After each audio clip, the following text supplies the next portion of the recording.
Shalom, shalom. Le Seigneur change toute disposition d'humiliation sur ta vie. Tel est le message que je vous apporte aujourd'hui. Je l'ai dit dimanche dernier dans une vidéo, ce mois de juillet qui est pour nous le 7e mois correspond au 4e mois de la Bible qui est le mois de Tammuz. Alors en souvenir aux 5 grandes calamités que le peuple de Dieu avait subi les 17e jours des 4e mois en différentes années, ils avaient pris la décision, bien entendu, par le truchement des prophètes, d'observer un jeûne de 21 jours chaque année. Ce jeûne partait du 17e jour de ce mois, donc au 6e jour du mois prochain, qui pour nous sera le 8e mois, donc le mois de juillet, d'août, qui pour eux devait être donc le 5e mois. Il était question d'humilier donc leurs âmes en souvenir de ces calamités. Nous allons voir aujourd'hui la toute première calamité qui n'est rien d'autre que le bris des tables de la loi par le grand guide qui était Moshe. Que représente Moshe aujourd'hui pour toi? Pour toi et moi, Moshe représente un guide. Mais quel type de guide? Premièrement, un guide spirituel qui peut être un prophète, un pasteur, un leader quelconque ou un apôtre. Il représente également un guide juridique qui peut être un juge, un magistrat, un président de tribunal, un procureur de la République. Moshe représente également un guide familial, qui veut dire un papa, une maman, ou alors un patriarche, un chef de famille.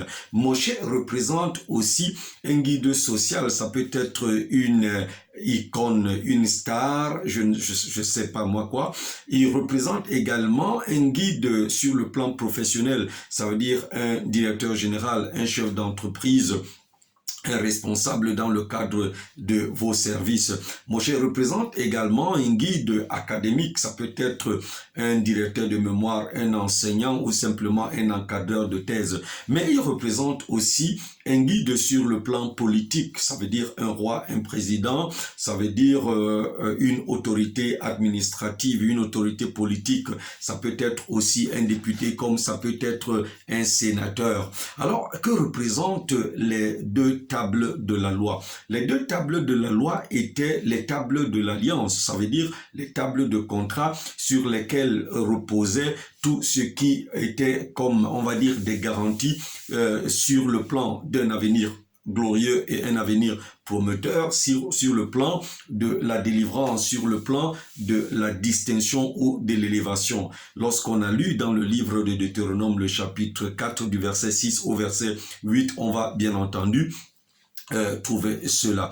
Alors, briser donc ces tables de la loi, donc ce contrat équivalait à briser l'espoir de toute une nation, briser l'espoir de tout un peuple, briser l'espoir de toute une famille, de tout un village, de toute une maison, même de tout un couple, de toute une vie, tout au moins.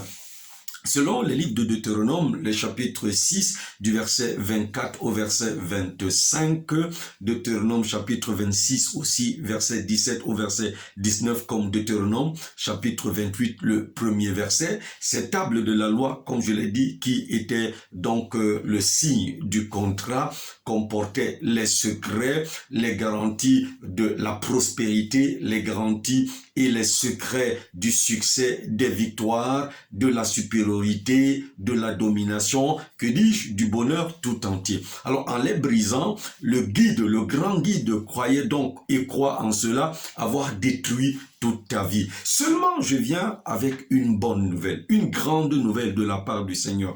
Le Seigneur m'envoie te dire que de sa propre bouche que tout ce qui a été détruit, lui, il a pris l'initiative de sa propre main, de tout refaire,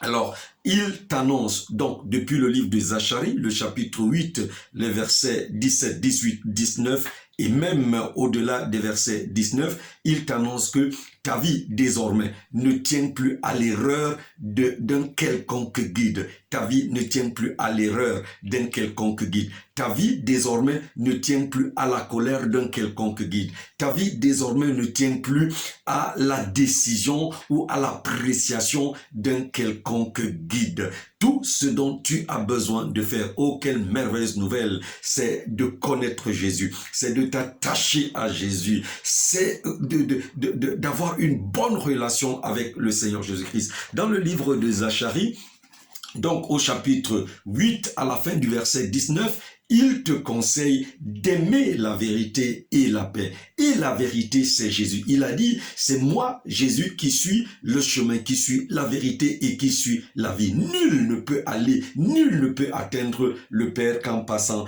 par moi. Alors, si tu le fais, si tu t'attaches à Jésus, si tu écoutes sa parole, si tu obéis sa parole, tu peux avoir cette assurance dès ce jour. C'est que l'humiliation est finie dans ta vie. Désormais, tu te réjouiras. Désormais, tu célébreras. Et on te célébrera. Oui, bien-aimé, attache-toi simplement au Seigneur Jésus-Christ. Accroche-toi à lui. Fais sa volonté. Aime-le de tout ton cœur et la grâce de Dieu t'investira.